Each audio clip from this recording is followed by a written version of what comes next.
ও মুসলমান, এজন্য বলতে চাই মা বাবার ভালোবাসা নিয়ে জীবনে বেঁচে থাকবেন। আল জান্নাতু তাহতা আকদামিল উম্মাহাত। আল্লাহ রাসূল সাল্লাল্লাহু আলাইহি ওয়াসাল্লাম বলেন, মায়ের পায়ের নিচেই সন্তানের বেহেশত, মায়ের পায়ের নিচেই সন্তানের বেহেশত। দুনিয়াতে আল্লাহকে রাজি খুশি করার পরে, আল্লাহর পরে রাসূল সাল্লাল্লাহু আলাইহি ওয়াসাল্লামের অনুসরণ এবং ভালোবাসার পরে তৃতীয় নম্বরে যে ব্যক্তির ভালোবাসা, তিনি বলেন হাবিবুল্লাহর পরে ভালোবাসা একমাত্র জনম দুঃখিনী মা। এজন্য বলতে চাই, মায়ের ঋণ কেউ শোধ করতে পারবে না। যদি কেউ নিজের শরীরের চামড়া মোবারক রৌদ্রের মধ্যে শুকাইয়া মায়ের পায়ের যদি স্যান্ডেল বানাইয়া দেয়, ওই স্যান্ডেল দিয়া মায়ের পায়ে পরিধান করাইয়া মায়ের এক ঢোক দুধের পরিমাণ, মায়ের এক ঢোক দুধের যেই মায়ের দুধের বিল, এটা পরিশোধ করার মতো কোনো মানুষের ক্ষমতা থাকবে না। এজন্য জনম দুঃখিনী মার ভালোবাসা নিয়ে বাঁচতে হবে। ও দিগার পাড়ার মানুষ, ভালোবাসা বড় একটা দামি সম্পদ। দুনিয়াতে ভালোবাসা স্থাপন করতে গিয়া, মায়ের দোয়া নিতে গিয়া বাইজিদ মুস্তামি রাহমাতুল্লাহি আলাইহি, বাইজিদ মুস্তামি রাহমাতুল্লাহি আলাইহি একদিনে বাইজিদ হয় নাই।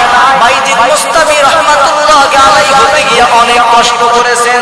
তার মধ্যে অন্যতম একটা বড় একটা পরিচয় হলো, একদিন রাতের বেলা বাইজিদ মুস্তামি রাহমাতুল্লাহি আলাইহির মা ঘরের ভিতরে আইসা সন্তানকে ডাক দিয়া বলে, সন্তান, আমি আমার পিপাসিত, আমাকে একটু পানির ব্যবস্থা করে দাও।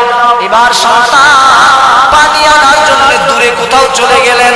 পানি আনার পরে তাকাইয়া দেখে আমার গর্ভধারিণী মা, জনম দুঃখিনী মা ঘুমাইয়া গেছে। সারাটা রাত পানির গ্লাসটা হাতের মধ্যে করে নিয়ে দাঁড়াইয়া অপেক্ষমান হয়ে থাকলেন। ফজরের আজান হয়ে গেল। ফজরের আজানের পরে এবার সন্তানকে হঠাৎ করে মা চক্ষু দুইটা খুলিয়া এবার তাকাইয়া দেখে সন্তান আমার পাশে দাঁড়াইয়া বাইজিদকে ডাক দিয়া বলে, বাইজিদ, তুমি কি এখনো ঘুমাও না? ফজরের আজান হয়ে যাইতেছে। বাইজিদ মুস্তামি রাহমাতুল্লাহি আলাইহি ডাক দিয়া বলেন, মাগো, আমি যখন পানি আনতে গেলাম, আয়েশা দেখি পানি আনার পর তাকাইয়া দেখি তুমি ঘুমাইয়া গেছো। আমি যদি তোমার ঘর থেকে ডাইকা তোমার পানির গ্লাসটা দেই তো তোমার সঙ্গে না জানি বেয়াদবি হয়ে যায়। আমি সারাটা রাত তোমার জন্য অপেক্ষমান হয়ে থাকলাম।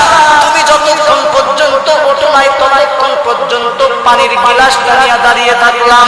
এবার সন্তানের জন্য মা দোয়া কইরা বলে, আল্লাহ